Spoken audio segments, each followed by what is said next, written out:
America के साथ साथ तीन वेस्टर्न पावर्स ने कुछ ऐसे कदम उठाए हैं जिनसे ईरान की राह में और ज्यादा कांटे बिछ गए हैं। ईरान को यह सजा रूस के साथ दोस्ती निभाने की वजह से मिली है। उन तीन वेस्टर्न पावर्स का नाम है जर्मनी, ब्रिटेन और फ्रांस। इन तीनों ने रूस को बैलिस्टिक मिसाइलों से लैस करने के लिए ईरान पर नए सैंक्शंस लगाए हैं। आजाद बुल इंडिया में आप सभी का खैर मकदम है। आपके साथ में आदिल खान आजाद। वो सैंक्शन बहुत ही संगीन है। अमेरिका, ब्रिटेन, फ्रांस और जर्मनी ने अब से कुछ घंटे पहले इसका ऐलान किया है। इन सभी को यकीन है कि ईरान ने यूक्रेन के खिलाफ जंग में इस्तेमाल होने के लिए रूस को कम दूरी की बैलिस्टिक मिसाइलें दी हैं और यही मिसाइलें ईरान पर नए सैंक्शंस की वजह है। ये आम सैंक्शंस नहीं है, ईरान को घेर लेने वाले सैंक्शंस हैं। अमेरिकी पाबंदियों ने रूसी और ईरानी एंटिटीज यानी संस्थाओं को निशाना बनाया है, जबकि फ्रांस, ब्रिटेन और जर्मनी ने ईरान के साथ द्विपक्षीय हवाई समझौते यानी कि बायलैटरल एयर एग्रीमेंट्स रद्द कर दिए हैं। ये होते क्या है समझ लीजिए, फिर बताता हूं आपको और समझ जाएंगे आप इससे। बायलैटरल एयर एग्रीमेंट्स दो ममालिक के बीच, दो कंट्रीज के बीच किए जाने वाले ऐसे समझौते होते हैं जिनके तहत इंटरनेशनल हवाई सफर करने वाले लोगों और हवाई कार्गो की इजाजत दी जाती है, यानी सामान हवाई जहाजों के जरिए इधर से उधर भेजना। यानी अब फ्रांस, ब्रिटेन और जर्मनी ने ईरान के साथ अपने इस सर्विस को खत्म कर दिया है। रिलेशन इस तरह के तोड़ दिए हैं। उधर अमेरिका ने मंगल को रूस और ईरान में 1 दर्जन से ज्यादा फर्मों और हस्तियों के खिलाफ नई पाबंदियों का ऐलान किया। अमेरिका ने कहा कि ये ईरान की तरफ से रूस को बैलिस्टिक मिसाइलें भेजने का इनाम है, अब इसे रखो।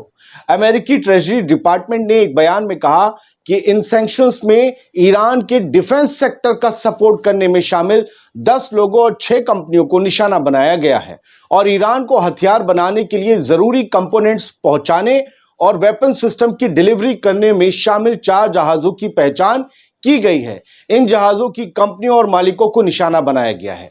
इसीलिए वो हवाई समझौता तोड़ा गया कि इन जहाजों से कहा तो कुछ जा रहा था, ले जाया कुछ जा रहा था। हथियार इधर से उधर हो रहे थे, कुछ वो भेज रहा था इनकी जरूरत के, कुछ ये रूस भेज रहे थे उनकी जरूरत के। अमेरिका का कहना है कि ईरान ने रूस की इलीगल वॉर, वो यूक्रेन पर इलीगल वॉर मानता है रूस की इलीगल वॉर यानी अवैध युद्ध में अपनी भागीदारी तेज करने का ऑप्शन चुना है। लेकिन अमेरिका हमारे सहयोगियों के साथ, हमारे अलाइज के साथ, यूक्रेन के साथ खड़ा रहेगा।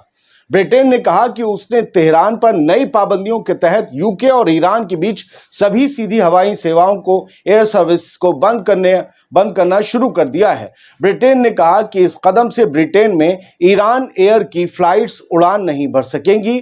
जाहिर है कि इससे ईरान का बड़ा नुकसान होगा। ईरान पहले ही इस बात से इनकार कर चुका है कि उसने रूस को कोई हथियार नहीं भेजे हैं। वो कह चुका है कि रूस को हथियार भेजने का सवाल ही नहीं उठता। आप तब कहां थे जब ये सब कुछ जा रहा था? ट्रैक नहीं कर पाए, जब पहुंच गए हैं आप कह रहे हैं कि तो आप ये बातें बना रहे हैं। आखिर माजरा क्या है? हमने कोई हथियार नहीं भेजा। इधर लंदन में ब्रिटेन दौरे पर आए अमेरिकी फॉरेन मिनिस्टर एंटनी ब्लिंकन ने कहा कि रूस कुछ ही हफ्तों के अंदर यूक्रेन के खिलाफ ईरानी मिसाइलों का इस्तेमाल कर सकता है, लिहाजा अमेरिका भी ईरान पर पाबंदियां लगाएगा। उन्होंने कहा कि दर्जनों रूसी फौजियों ने ईरान में फथ 360 मिसाइल का इस्तेमाल करने की ट्रेनिंग ली है। कहां? ईरान में। मिसाइल भी ईरान की है, फथ 360। इसकी रेंज 120 किलोमीटर है। यह मिसाइल रूसी बॉर्डर के करीब बसे यूक्रेनी इलाकों में भारी तबाही मचा सकती है। ईरान की यह मिसाइल रूस के लिए सस्ती भी है और सटीक भी। वेस्ट की तथाकथित E3 पावर्स यानी ब्रिटेन, फ्रांस और जर्मनी के संयुक्त बयान में, एक जॉइंट बयान में ईरान के कदम को यूरोप के लिए सीधा खतरा बताया गया। दोस्तों, E3 पावर्स को डर है कि अगर कल को रूस यूक्रेन के बाहर भी जंग को बढ़ाता है तो ईरानी मिसाइलें यूरोप की जमीन तक पहुंच जाएंगी, जिससे बड़ा नुकसान हो सकता है।